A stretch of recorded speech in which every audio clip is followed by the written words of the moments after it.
아주 새 주시는 축복의 말씀 같습니다. 한번 이사야서 64장 8절 큰 소리로 한번 읽어주십시오. 64장 8절. 이제 주는 우리 아버지이시니라. 우리는 진리요 주는 피자로시니 우리는 다 주의 손으로 받습니다. 아멘. 우리 한 목소리로 함께 읽어볼까요? 시작. 그러나 여호와여 이에 주는 아버지이시니라. 우리는 진흙이요 주는 토기장이시니 우리는 다 주의 손으로 지으신 것입니다. 예. 하나님이 전능하실 뿐만 아니라 내 아버지가 되어주셔서 세상의 부모가 제 자식을 아끼고 끊임없는 사랑으로 돌보아주시는 것처럼 우리를 향해서 무조건적인 사랑과 돌봄으로 함께 하신다라고 하나님을 소개하고 있는 것이죠. 두 번째 이야기입니다. 사도신경의 두 번째 줄은 뭐죠? 시작. 그 아들 우리 주 예수 그리스도를 믿사오니. 어디까지 봐야 되냐고 하면요, 굉장히 깁니다. 함께 읽겠습니다. 그다음 쭉 가겠습니다. 이는 성령으로 잉태하사 동정녀 마리아에게 나시니 본디오 빌라도에게 고난을 받으사 십자가에 못 박혀 죽으시고 장사한 1사흘 만에 죽은 자 가운데서 다시 살아나시며 하늘에 오르사 전능하신 하나님 편에 앉아 계시다가 저로서 산 자와 죽은 자를 심판하러 오시리라. 참 예수님에 관한 것이 길죠. 첫째로 우리가 예수님을 뭐라고 고백해야 되냐고 하면은 예수 그리스도라고 하는 것이죠. 예수님하고 그리스도는 띄어놔야 됩니다. 처녀가 잉태하여 아들을 낳을 것이니 그 이름을 뭐라고 하라고요? 예수라 하라 그랬습니다. 그 예수는 우리를 구원할 자라고 하는 이름이지만 그 이름은 당시 유대 사회에서는 흔한 이름이라고 하는 것이죠. 여호수아가 변하여서 그 예수가 되었던 것처럼 유대도 이름에 보게 되면은 자슈아 또 그 비슷한 이름들 한번 좀 배워보실 거예요. 양립자님 영어 이름으로 자슈아와 같은 비슷한 이름들이 많이 있어요. 예를 들면 이름을 요새 많이 이렇게 변형을 시켜요. 토마스 같은 경우도 그렇지 않습니까? 탐이라고 말하기도 하고 또 뭐라고 말합니까? 탐이라고 이렇게 말하기도 하고 이렇게 여러 가지로 이렇게 변형을 시키는 것처럼 그 예수라고 하는 이름은 많이 흔한 이름이 바로 그 예수님 시대의 이름이었다라고 하는 것이죠. 나사렛 동네에서도 예루살렘 동네에서도 만날 수 있는 그러한 이름이었다라고 하는 것이죠. 제가 저희 집사람 놀립니다. 뭐라고 그러냐면은 야, 길 가다가 은경아 이렇게 부르면은 열에 한 여자는 뒤돌아보더라. 그러니까 이름이 그렇게 흔하다라고 얘기하는데 그런 흔한 이름 가운데 하나가 바로 예수라고 하는 것이죠. 그런데 이 예수를 뭐라고 고백한다고요? 그리스도라고 하는 것이죠. 기름 부음을 받은 자, 우리를 구원하실 분이라고 하는 그러한 분이라고 고백한다라고 하는 것이죠. 예수님은요, 나사렛 동네에서 자라시고 우리처럼 먹고 마시고 갈등하시고 추운 것도 또 졸린 것도 경험하셨던 그러한 예수님을 말합니다. 그리고 그리스도라고 하는 의미는 바로 하나님의 아들, 우리의 구세주가 되어주신다라고 하는 것입니다. 이것이 조합이 되어갖고 우리의 신앙 고백의 내용이 되었다라고 하는 것입니다. 그런데 그 예수님이 어떻게 오셨다고요? 성령으로 잉태하사 마리아의 배를 빌려서 이 땅에 태어나셨다라고 하는 것이죠. 동정녀 탄생 고백이죠. 다른 신앙 고백은 다 이해할 수가 있는데 참 어렵고 힘든 것 가운데 하나가 바로 이 동정녀 탄생이라고 하는 것이죠. 아바이가 없이 어떻게 처녀가 애를 낳아? 여자가 혼자 애를 낳아?라고 하는 것이죠. 그러나 하나님이 이 땅에 오신, 예수님이 이 땅에 오신 것도 하나님의 초월적인 개입이었던 것처럼 하나님께서 하나님의 초월적인 개입과 간섭과 은혜 가운데서 구세주를 우리 가운데 보내주셨다라고 하는 것이죠. 두 번째로는 예수님이 33년의 생애를 마지막할 때 어떤 일을 당하셨습니까? 재판 받으셔서 빌라도 앞에서 멸시와 조롱을 받으셨습니다. 그리고 십자가에서 고난당하셨습니다. 그리고 어떻게 하셨죠? 죽으셨습니다. 그리고 사흘 만에 어떻게 하셨습니까? 부활하셨습니다. 부활하신 다음에 어떻게 하셨죠? 40일 동안 우리들과 함께 계시다가 하늘로 올라가셔서 하나님 우편에 앉아 계시다가 요한계시록 말씀입니다. 데살로니가전서 4장 말씀에 되어 있는 것처럼 다시 오셔서 산자와 죽은 자를 심판하러 오신다라고 말씀하고 있습니다. 이것이 예수님에 대한 우리의 신앙 고백이라고 하는 것이죠. 세 번째입니다. 그 다음 나오는 것이 뭐죠? 성령이라고 하는 것이죠. 여러분, 책에 보면 예수님에 대한 그 말씀들이 쭉 있는 거 아시죠? 예, 거기에 성구가 쭉 나와 있는 그것들 한번 찾아보시고, 한번 확인해 보시기 바랍니다. 오늘 그걸 다 하려고 하면 많은 시간이 가니까요. 세 번째로, 뭘 고백하는 것이죠? 성령을 믿사오며 그랬습니다. 성령에 대한 소개가 잘 되어 있는 말씀이 어디 있어요? 요한복음 14장을 읽어보시고 요한복음 16장을 읽어보십시오. 그리고 어디를 또 읽으시면 돼요?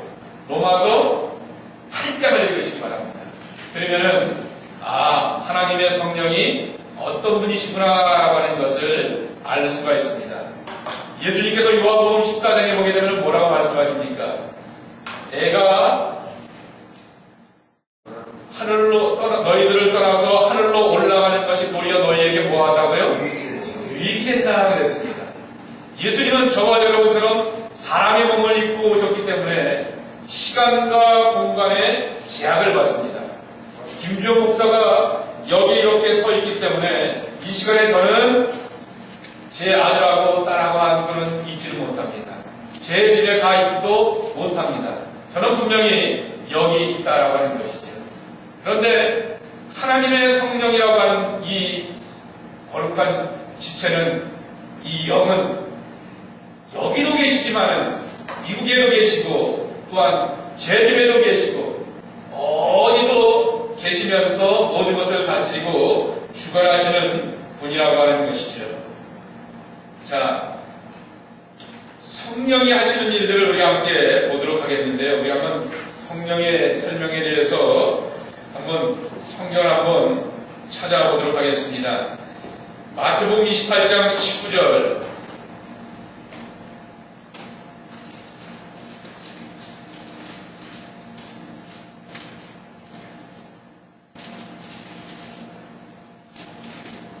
그러므로 너희는 가서 모든 민족을 제자로 삼아 아버지와 아들과 성령의 이름으로 세례를 주고.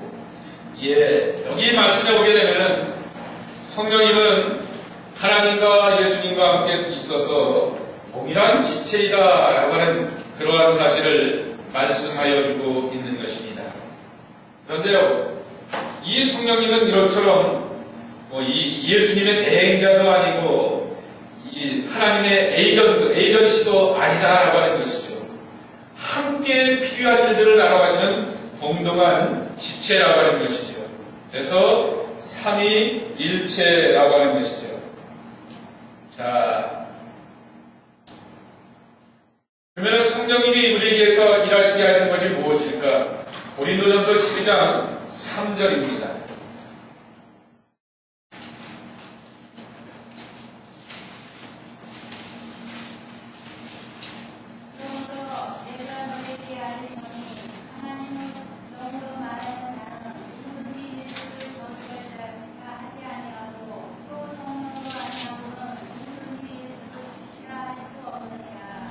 네.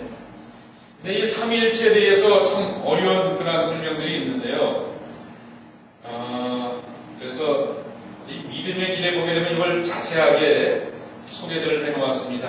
이 이 책의 저자들이 젊은 사람들이에요. 두 사람이 제 동기가, 하나는 여자 목사, 저 동기가 이 송파에서 목회하는 여자 목사가, 또 하나는 저 안양에서 큰 교회를 다니는 동기 목사가 이 책을 썼는데요. 1 곱하기 1 곱하기 1은 몇이죠? 1이죠. 그런 논리로서 또 설명을 하기도 합니다. 또 기능적으로, 역학적으로 이렇게 설명을 하기도 하죠. 예를 들면 똑같은 물이 변하여, 왜 웃으세요? 왜 웃으세요, 권사님? 네. 제가 그래서 신납니다. 이렇게 대답을 잘해주니까, 받아주시니까. 자, 물이 뜨거워지게 되면 어떻게 되죠? 수증기가 돼서 기체가 돼서 하늘로 올라갑니다. 올라가다가 다시 어떻게 되죠? 다시 또 내려오게 되죠. 그 기능적인 그러한 역할에 따라서 변하기도 한다라고 하는 것이죠. 여러 가지로 이렇게 삼위일체를 설명하기도 하는데요. 우리 신앙 가운데서 아까도 말씀드렸던 것처럼 어려운 신앙 고백이 세 가지가 있습니다. 하나는 뭡니까? 공경력 탄생. 또 하나는 뭡니까? 예수님의 부활. 또 하나는 뭡니까? 삼위일체. 어찌 셋이 하나가 되고 아버지와 아들이 하나라고 이렇게. 분명히 예수님이 아버지를 뭐라 불렀어요? 하나님을 뭐라 불렀어요? 아버지라 불렀으니까. 우리가 생각할 때 아버지와 아들 사이에 뭐가 있어요? 계급이 있고 한결이 있는데 하나로 편안한가? 참으로 이 어려운 것이지만은, 그러나 요한복음 14장에 보게 되면 나와 아버지는 하나이다라고 말씀하셨고, 나를 본 자는 곧 아버지를 본 자요, 나를 통해서 아버지께로 라고 하는 그런 여러 가지 설명들이 있는 것이죠. 이거는 과학적으로 설명될 수 있는 것들이 아니라고 하는 것이죠. 그러나 여러분, 우리가 과학으로 설명되지 않는다라고 하여서 우리 유정식 집사 아들이 페이스북에다가 영어 긴 문장을 이렇게 하나 어저께 올려놨더라고요. 어느 대학생하고 대학 교수하고 논쟁하는 것인데, 이 하나님이 있는 걸 과학적으로 어떻게 증명해봐라 라고 말하게 되었을 때, 증명 못하면서 수업 시간에 애들이 와 하면서 우우하면서 이 믿음을 갖고 있는 아이들을 조롱하게 되었을 때, 그러면은 교수님이 이 안에 있는 공기의 존재들을 설명해 주십시오. 이 안에 있는 차가운 이 공기들을 설명해 주십시오. 라고 하는 그 내용을 이렇게 장황하게 이렇게 쭉 써놓으면서 그런 내용들을 써놓게 되는 것을 보게 됩니다. 우리가 보이지 않는다라고 해서 느끼지 못하는 것들은 아닌 것처럼, 바로 우리가 하나님을 믿고 나가게 되었을 때, 그런 과학적으로만 설명이 된다라고 하였을 때만 믿는다라고 말하게 되었을 때는 과학이 우리의 신이지, 그러니까 우리는 과학을 우리의 삶의 교주로 삼고 우리의 삶의 구세주로 삼아야지, 왜 보이지 않는 하나님을 믿고 사는가라고 하는 그런 질문을 던져볼 때가 있는 것이죠. 참 우리가 신앙 고백하기 생각할 때 이 세 가지의 고백들은 믿어지는 거죠. 마치 자식이 제 아버지를 믿는 것처럼, 성자의 귀한 몸 날 위하여 그랬는데, 그 예수님의 그 몸의 숨질이 아니라 저와 여러분이 세인트,